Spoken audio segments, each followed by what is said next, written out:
Last time, we fell short of being able to buy a new field, but we got a fancy new wrapper to show for it. Today, we get to use that new piece of equipment to see if we like it, and if all goes as planned, hopefully buy the new field.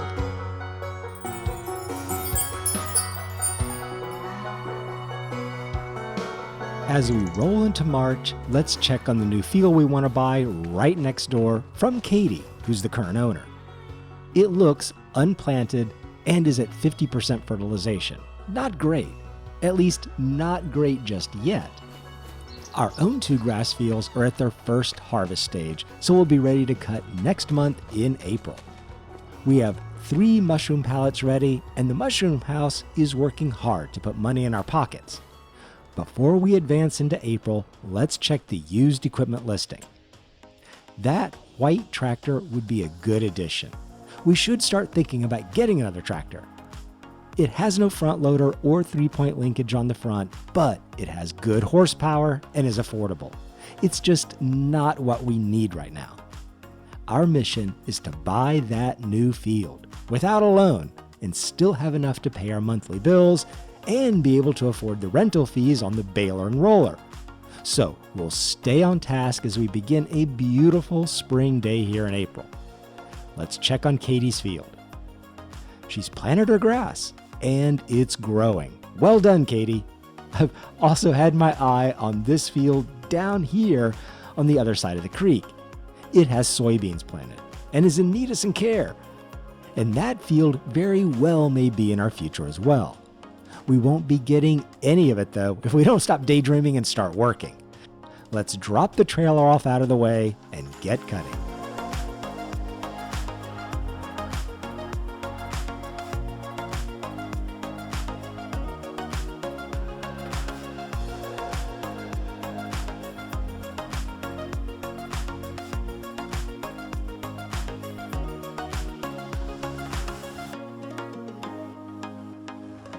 We've been cutting the hill and even mowed a bit down between the lodgepole pines, because we need every bit of grass we can gather. What to do now is to drop off the mowing deck, and also the weight, we don't need that either, and go rent a baler. The flowering trees of spring. There's our new wrapper. We just bought it used at the end of the last episode. We haven't even had a chance to try it out yet. That, though, is coming very soon. This time, we need a different baler.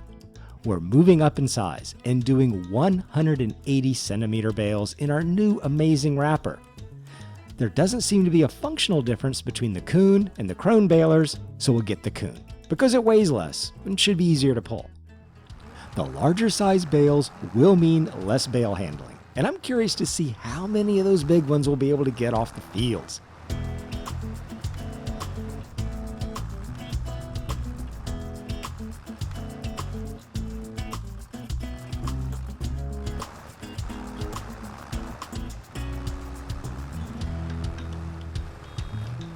Alright, this may be the last bale we can get. There's a little strip of grass left, but we'll just leave that. Maybe it'll stay until we mow the grass next time. We have 18 bales. Not bad. That's about 135,000 liters in this larger size bale, which translates into about $16,000 in silage when it's all done and fermented. We'll be courteous and drop off the baler back at the store, because now it's time to retrieve our latest purchase, the Anderson Hybrid X wrapper. This is what it looks like here in the game, and this is what it looks like in real life. Nice. It's called a hybrid because it also wraps 180 centimeter square bales. This is an incredible machine. Let's get it back to the farm and see what it can do. Now, this wrapper works quite a bit different than the front-mounted wrapper we used before.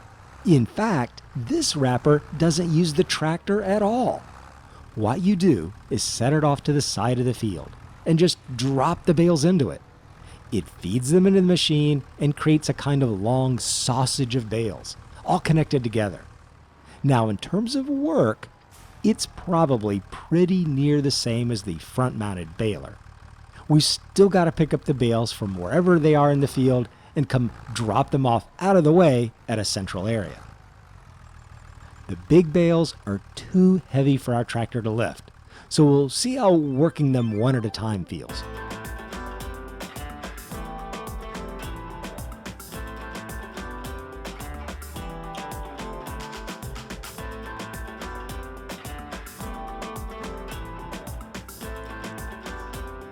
Okay, so this is the last bale, and the wrapper was very forgiving to use. I could load the bales in from the side or back, and it didn't matter how they were oriented. The baler just processed them through.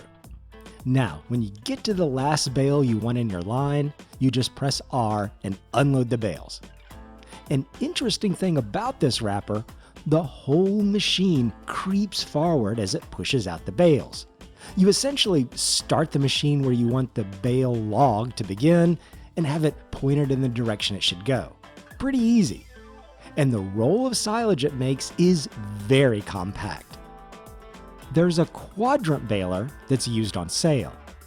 I think that Fendt might be about the biggest in the game.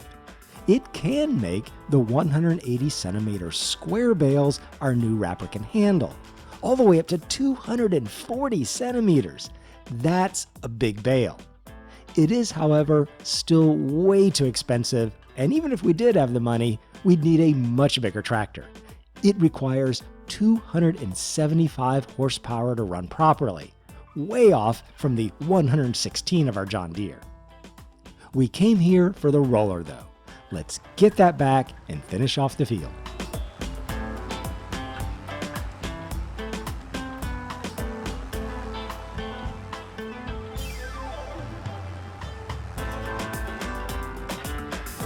The fuel gauge is making me nervous.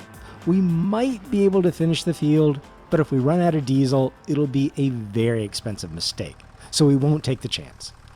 We'll get it topped off, then come back and finish. We also got hit with a very expensive repair bill of $1,800.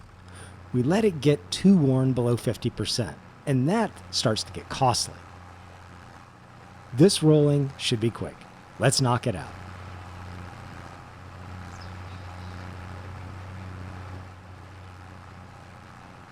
There we go. Just finishing up a very quick but important job. The roller destroyed the little bit of cut grass we left behind, but it's barely a loss. Next time, when we have more grass than we can bale, we'll try to leave it in the more meadow grass area where we don't roll. We'll drop off the roller and get ourselves ready for the next big move. Our task is simple. We'll pass the time over into July when the silage is ready to sell and keep checking the used equipment listing for what we might really need, which is a list that keeps getting longer. Look here, that pickup truck could be really useful. We could get a trailer for it and keep some of the miles off our tractor carting our goods to the sell point. It's good, but not good enough for us right now. We'll continue on to July. All right, I've been looking forward to this. Time for a little bale wrangling and see how well these large bales will fit on the trailer. Well, they're not perforated for easy separation, and I can't lift the whole roll. Oh yeah, I know. For these sausages, you have to actually unwrap the bales before moving, which isn't terrible. It just means you can't move the bales while they're fermenting. And if you unwrap them before they're done, you'll just get plain grass. I suppose if you accidentally unwrapped one, you could put it back through the wrapper and start over. There, let's see how the loading goes.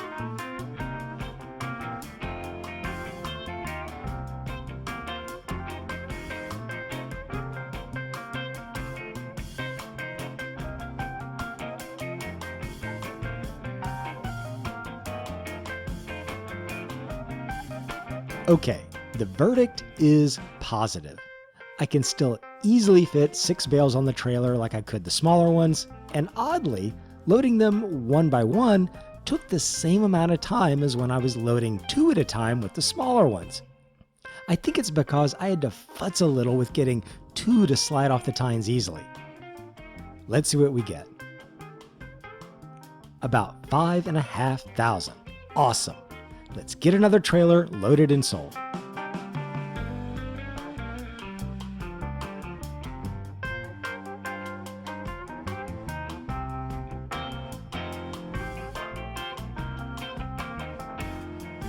Okay, over 27,000 in the account. I'm not going to fool around and lose anything. Katie's field is in about as good a shape as I think it'll get. We'll buy it now and expand the farm. Amazing. We own this whole area of the map. This has been a major goal. The field is only 70% yield bonus and 50% fertilized, but we'll work on that. For now, we'll finish selling the rest of the silage. 7,700 in the account, which means we have enough for the next round of baler and rolling rental fees. Let's move our wacky but wonderful wrapper off to the side. And I also had a realization about the mess of equipment we've left scattered down the edge of Katie's old field. Now we'll have to store them on our own property.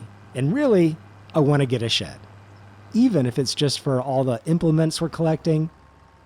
I have to make smart money decisions, but I did say at the beginning of the series we would be making some aesthetic and gameplay choices over pure revenue ones. We won't be buying a shed just yet, but we need to start thinking about some storage.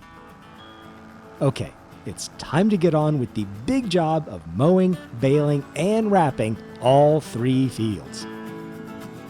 Oh, this feels amazing. I'm able to treat this whole area as just one big field. Among other things we'll need before long is a wider mower. We can buy the rear attachment that goes along with this one, but I'm sure we'll also need a bigger tractor. So many things we need.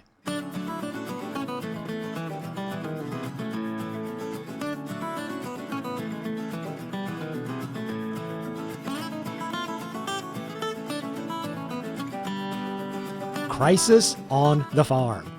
It's July, and I just noticed the mushroom house is out of water. I don't know how long it's been dry, but it could be as long as sometime back in May.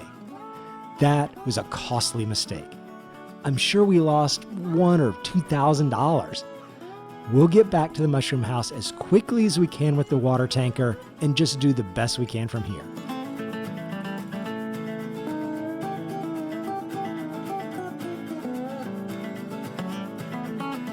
Okay, the mushrooms are topped off with water, the tanker's returned. Let's continue where we left off.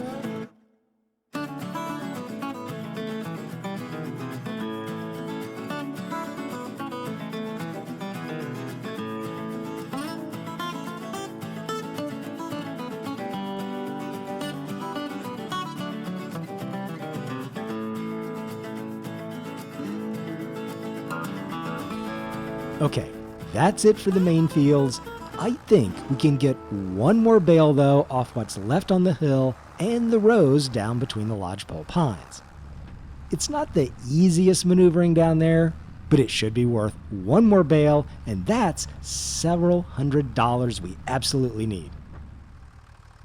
We got the extra bale, bringing our grand total up to 21 bales, 3 more bales than we had before we added the field. And it was only in fair condition. We'll return the baler back to the store and hit the tractor with another round of fuel and repairs. We had to do one a little earlier. I don't think I even showed. Repairs are coming noticeably more frequent now and more costly, so we've really got to start thinking about a new tractor pretty soon. All right, I've been looking forward to using the new wrapper again. Let's not waste any time and get straight to feeding the beast with bales.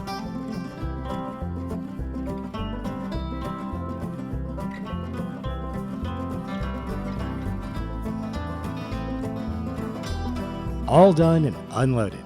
And I'll show you one more unique little feature of this Anderson wrapper. It's self-propelled. It has a 20 horsepower engine that runs the wrapper and also serves as a means of propulsion. It's not fast, but very convenient. I'm pleased with the Anderson, and I've also noticed it seems to barely use any wrap. It holds 8 rolls and has been through 2 big bale wrapping sessions and hasn't even used one. Low-cost operation, that's exactly what we need. Now, if you've been watching the series, you might think we're going to roll the field next, but that's not true. We've got other plans. We'll get these farming implements set off to the side and get prepared to combine all 3 fields into one giant field. We'll plow up these roads and completely transform this whole area. In the next episode, like and subscribe to keep up with all the changes in this hard mode challenge, and I'll see you in the next one.